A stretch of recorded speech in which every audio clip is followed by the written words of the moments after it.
Hello everyone, welcome to the session. आज हम discuss करने जा रहे हैं ग्रेड 6 सीबीएसई की science, chapter number 16, garbage in garbage out. जो कचरा है उसका सही इस्तेमाल कैसे किया जाए, उसको कैसे डिस्पोज किया जाए।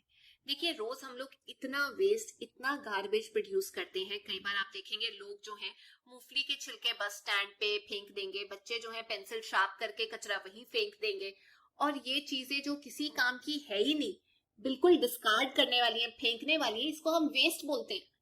अब यही जो वेस्ट है ये अलग अलग तरीके का हो सकता है। सॉलिड जैसे छिलके हो गए फल सब्जियों के, लिक्विड जैसे आप कपड़े धोते हैं तो जो पानी निकलता है वो लिक्विड वेस्ट हो गया। गैसियस वेस्ट होता है जैसे धुआं निकल रहा है, स्मोक निकल रहा है फैक्ट्रीज में से। जो सॉलिड वेस्ट होता है उसे ज्यादातर हम गार्बेज बोलते हैं, और उसे जहां फेंका जाता है, खड्डा सा बना के उसे जहां फेंक दिया जाता है, स्टोर कर दिया जाता है, उसे हम डंप बोलते हैं। पर इंडिया में आज की डेट में गार्बेज को संभालना एक बहुत बड़ी समस्या बन गई है, क्योंकि रोज हम जो भी काम करते हैं इतना कूड़ा निकलता है, और हर कोई चाहता है कि अपने आसपास अपना घर जो है वो साफ हो। देखिए, कूड़ा हम रोक नहीं सकते, उसको बंद नहीं कर सकते, लेकिन उसको कम तो कर सकते हैं। अगर बंद नहीं कर सकते तो इन कुछ सवालों के जवाब हम लोगों को इस चैप्टर में मिलेंगे कि हम वेस्ट को कैसे ठीक तरीके से डिस्पोज कर सकते हैं। अब कचरा आता कहां से, गार्बेज के सोर्सेज क्या हैं, उनके हिसाब से हमने अलग अलग कैटेगरीज तैयार की हैं। कम से कम आप ये कह सकते हैं कि 4 कैटेगरीज होती हैं। सबसे पहली होती है, आप कह सकते हैं, इंडस्ट्रियल वेस्ट। दूसरा जो डोमेस्टिक घरों से निकलता है। तीसरा एग्रीकल्चरल, और चौथा होता है बायोमेडिकल, यानी मेडिकल चीजों से जो वेस्ट बनता है। एक बार डिस्कस कर लेते हैं। देखिए, इंडस्ट्रियल वेस्ट हो गया जो इंडस्ट्रीज निकालती हैं वेस्ट, केमिकल्स हो जाते हैं जिसकी वजह से सॉइल में पोल्यूशन आता है, वो नदियों में, पॉन्ड्स में, वाटर बॉडीज में अपना लिक्विड पानी छोड़ देते हैं, जिसकी वजह से वहां के जो जीव जंतु हैं वो मरना शुरू हो जाते हैं, बीमारियां हो जाती हैं। गैसियस वेस्ट जो स्मोक रिलीज करते हैं उसकी वजह से सांस की बीमारियां होती हैं। क्या आपको पता है आजकल इलेक्ट्रॉनिक वेस्ट भी हो गया, ई वेस्ट आना शुरू हो गया। जो इलेक्ट्रॉनिक चीजों का वेस्ट होता है, मोबाइल फोन, कंप्यूटर, लैपटॉप, ये सब चीजों का जो वेस्ट है उसको ई वेस्ट बोलते हैं।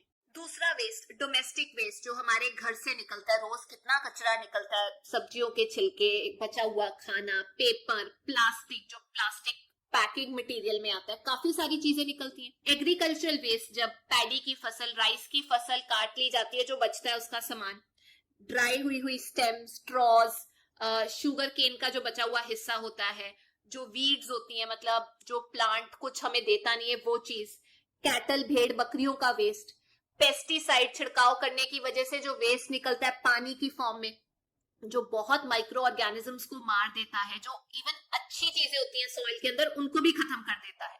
और पेस्टिसाइड जो है वो सॉइल को भी तबाह करती है, पानी में भी घुल जाती है और फूड चेन में आ जाती है, हमें उसका नुकसान उठाना पड़ता है। चौथा है बायोमेडिकल वेस्ट, जो हॉस्पिटल से निकलता है या पैथोलॉजिकल लेबोरेटरीज से निकलता है, जहां टेस्ट किए जाते हैं।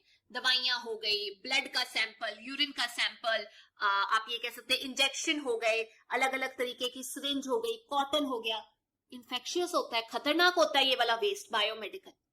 अब ये तो वेस्ट हो गया, किस किस तरीके का होता है। लेकिन जो गार्बेज है, कचरा है, वो 2 तरीके से सॉर्ट होते हैं, अलग होते हैं। एक होता है कैटेगरी बायोडिग्रेडेबल और दूसरी होती है नॉन बायोडिग्रेडेबल। बायोडिग्रेडेबल का मतलब वो वाला कचरा जो छोटा हो सकता है, डीकंपोज हो जाता है अगर उसके ऊपर माइक्रो ऑर्गेनिजम्स काम करें, मतलब नेचर में तबाह हो जाता है, जैसे फल सब्जियों के छिलके, न्यूज़पेपर, वेजिटेबल जो बच जाती है वो सब डीकंपोज हो जाता है। नॉन बायोडिग्रेडेबल वो वाला वेस्ट होता है जो इन्वायरमेंट को खतरा पहुंचाता है और जो तबाह नहीं होता, कुदरत में खत्म नहीं होता, मतलब एनवायरमेंट में बढ़ता जाता है, पड़ा रहता है और सारी चीजें खत्म कर देता है आसपास। जैसे पॉलिथीन के बैग, प्लास्टिक, ग्लास, मेटल की चीजें, ये खत्म तो नहीं ना होता, बढ़ता ही रहता है। तो इसीलिए आजकल आप देख रहे होंगे ग्रीन कलर और ब्लू कलर के डस्टबिन आ गए, ताकि गार्बेज कचरे को अलग अलग फॉर्म में करके फेंका जाए। तो ये जो ब्लू कलर का डस्टबिन होता है ये नॉन बायोडिग्रेडेबल के लिए होता है, वेस्ट इकट्ठा करने के लिए, जो कुदरती तौर पे अपने आप खत्म नहीं होता। जैसे पॉलिथीन बैग, प्लास्टिक हो गया, ग्लास हो गया, मेटल की चीजें। जो ग्रीन वाला होता है, मतलब इन्वायरमेंट फ्रेंडली आप कह सकते हैं, जो डिग्रेड हो जाता है, उसे हम बोलते हैं बायोडिग्रेडेबल चीजों के लिए होता है। जैसे आप कह सकते हैं न्यूज़पेपर, फल सब्जियों के छिलके, वो हम ग्रीन वाले डब्बे में डालते हैं। तो आप कोशिश करिए कि अलग अलग करके वेस्ट को फेंकें। अब वेस्ट को कैसे डील किया जाए, कचरे को कैसे खत्म किया जाए, उसके अलग अलग तरीके हैं। सबसे पहला है कंपोस्टिंग। कहने का मतलब जो बायोडिग्रेडेबल वेस्ट है उसको डीकम्पोज किया जाता है, उसकी खाद बनाई जाती है, उसके ऊपर माइक्रो ऑर्गेनिजम्स को काम करने दिया जाता है, छोटे मोटे कीड़े मकोड़े। जो खाद बनती है उसमें बहुत न्यूट्रिएंट्स, अच्छे पदार्थ होते हैं जो जरूरी होते हैं, आप कह सकते हैं सॉइल में मिलना, ताकि प्लांट्स ग्रो कर सके। इसे खाद के तरीके से गार्डनिंग में, हॉर्टिकल्चर, जो प्लांट्स हम सजावट के लिए इस्तेमाल करते हैं या फलों के लिए, या एग्रीकल्चर में यूज किया जाता है। आप भी ये खाद बना सकते हैं ऐसी अपने स्कूल में, घर में जो वेस्ट है, ऑर्गेनिक वेस्ट, पत्ते हो गए, फल सब्जियां हो गई, टिफिन में अगर कुछ बच जाता है, वैसे तो छोड़ना नहीं चाहिए, तो उसे एक खड्डा बना के उसमें स्टोर कर दीजिए, दबा दीजिए और थोड़ा पानी डाल दीजिए, उसके ऊपर मिट्टी की एक परत डाल दीजिए, 4-5 हफ्ते उसे ऐसे ही रहने दीजिए, उसके बाद उसकी खाद बन जाएगी जो आप प्लांट्स में डाल सकते हैं। दूसरा तरीका वर्मी कंपोस्टिंग। इसमें अर्थवॉर्म का इस्तेमाल किया जाता है। पहले माइक्रो ऑर्गेनिजम्स का इस्तेमाल करते थे, पिछले केस में जो हमने पढ़ा था कंपोस्टिंग में। वर्मी कंपोस्टिंग भी सेम चीज होती है, इसमें अर्थवॉर्म का इस्तेमाल किया जाता है, खास तौर पे रेड अर्थवॉर्म्स का, याद रखिए।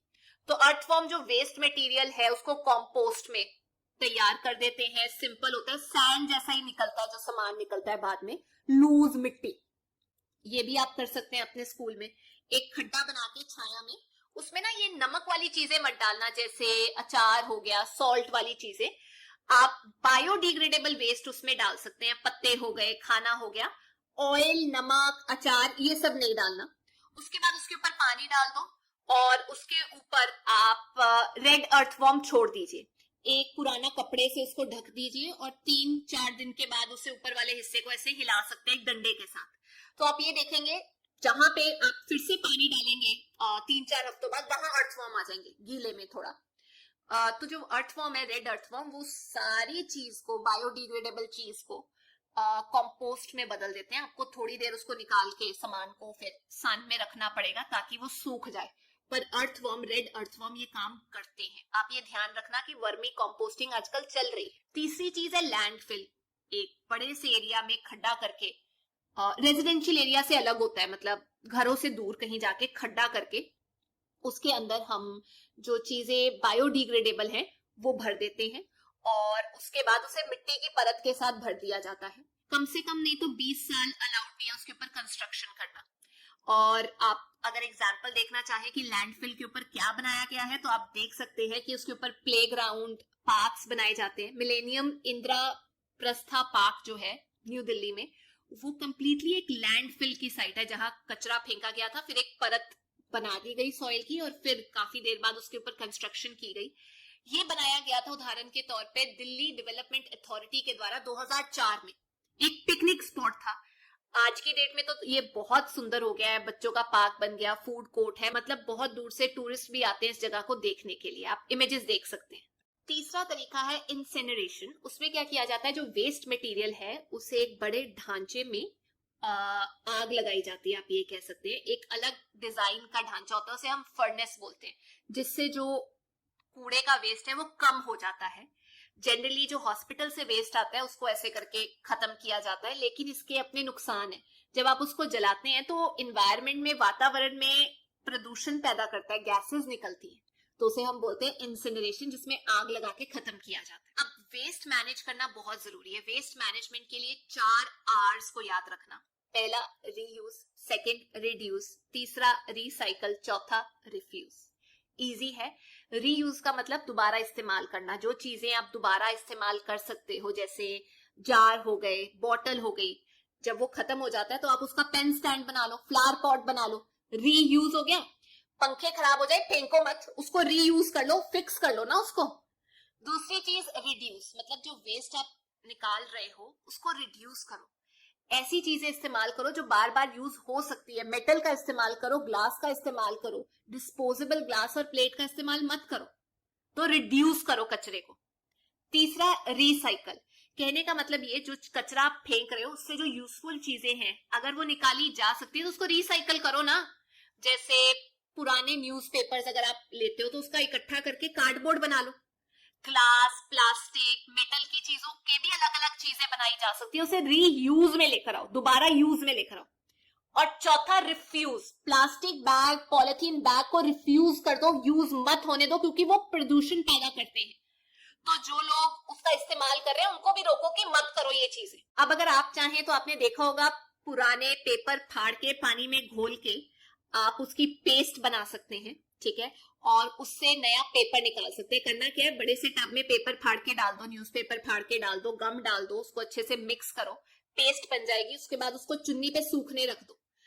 बेशक उसके ऊपर आप न्यूज़पेपर डाल के जो एक्स्ट्रा पानी है उसको एब्जॉर्ब कर लो। उसके बाद उसको सूखने दो, आपके पास नया पेपर आ जाता है, कलरफुल। लास्ट चीज ये, जो प्लास्टिक हम इस्तेमाल करते हैं वो अच्छा कम बुरा ज्यादा है, मतलब उसके फायदे कम नुकसान ज्यादा होते हैं। रोज हम प्लास्टिक यूज करते हैं, लाइट वेट का होता है, हल्का होता है, फ्लेक्सिबल होता है, कम कॉस्ट होती है, वाटर रेजिस्टेंट होता है, मतलब पानी लीक नहीं करता। लेकिन हम प्लास्टिक की जगह ग्लास या पेपर के कंटेनर भी तो यूज कर सकते हैं, पेपर की चीजें। प्लास्टिक के जो बैग है उसको अगर आप यूज कर रहे हो उसको रीयूज कर सकते हो, रिसाइकल कर सकते हो। प्लास्टिक की अगर आपके पास ट्यूब है, बॉटल है, जितना हो सके उसे यूज करो। सिरिंज में, बॉटल में, इक्विपमेंट्स, हर जगह प्लास्टिक इस्तेमाल हो रहा है। फर्नीचर प्लास्टिक का बन रहा है, खिलौने प्लास्टिक के बन रहे हैं, डब्बे भी प्लास्टिक के बन रहे हैं किचन में या वैसे। प्लास्टिक जो है चीप है, आसानी से मिल जाता है, लेकिन थोड़ी दिक्कत पैदा करता है हमारी लाइफ में, क्योंकि ये नॉन बायोडिग्रेडेबल है, खत्म नहीं होता, डिस्ट्रॉय नहीं होता, सालों साल पड़ा रहता है, हमारी सेहत के ऊपर असर करता है। बोला जाता है ना, प्लास्टिक की बोतल में पानी मत पियो। प्लास्टिक को अगर आप डंप कर देते हो पानी के अंदर तो जो एक्वेटिक लाइफ है वो खत्म हो जाती है। अगर आप उसे जला देते हो तो गैसेस निकलती हैं, एयर पोल्यूशन होता है। डिके तो ये होता ही नहीं है, और एनिमल और पता नहीं कितनी फिश रोज मर रही हैं, हजारों की गिनती में, क्योंकि वो प्लास्टिक खा जाती है। गाय भी अगर आप पॉलिथीन रख देते हो वो पॉलिथीन खा जाती है, सारा एरिया जम जाता है और मर जाती है। तो ध्यान रखो, प्लास्टिक के फायदे हैं, नुकसान ज्यादा है, इसका इस्तेमाल कम करना जरूरी है। कैसे कर सकते हो? प्लास्टिक बैग इस्तेमाल मत करो। शॉपकीपर्स को बोलो कि प्लास्टिक बैग ना इस्तेमाल करें, पेपर बैग इस्तेमाल करें। सिंगल यूज प्लास्टिक मतलब जो सिर्फ एक बार इस्तेमाल होता है वो तो बिल्कुल मत इस्तेमाल करो। जो खाने की चीजें हैं उसे भी प्लास्टिक के बैग में मत स्टोर करो। प्लास्टिक अगर इस्तेमाल करो इधर उधर मत फेंको, जानवर खा लेंगे, नुकसान होगा उनका। जलाओ मत प्लास्टिक को। और सबसे इंपॉर्टेंट, जो कचरा आप घर से फेंकते हो वो भी प्लास्टिक के लिफाफों में जाता है, उसका इस्तेमाल भी बंद करो। तो अब जरूरी ये है कि हम गार्बेज भी कम पैदा करें और प्लास्टिक का इस्तेमाल भी कम करें, क्योंकि जितना ज्यादा हम कूड़ा प्रोड्यूस करेंगे उसको खत्म करना उतना ही मुश्किल होता है। तो यही थी आज की क्लास। पर जाने से पहले मैं आप लोगों से 2 क्वेश्चंस पूछना चाहती हूँ। पहला क्वेश्चन तो ये है कि गार्बेज को डील करने के लिए कौन कौन से जरिए हैं, तरीके हैं, और दूसरा क्वेश्चन ये, वेस्ट मैनेजमेंट के लिए कौन से 4 आर्ट्स का इस्तेमाल करने को आपको बोला है। तो अगर आपको ये वीडियो अच्छी लगी, please make sure you like, share and subscribe. हम फिर मिलेंगे, टिल देन टेक केयर।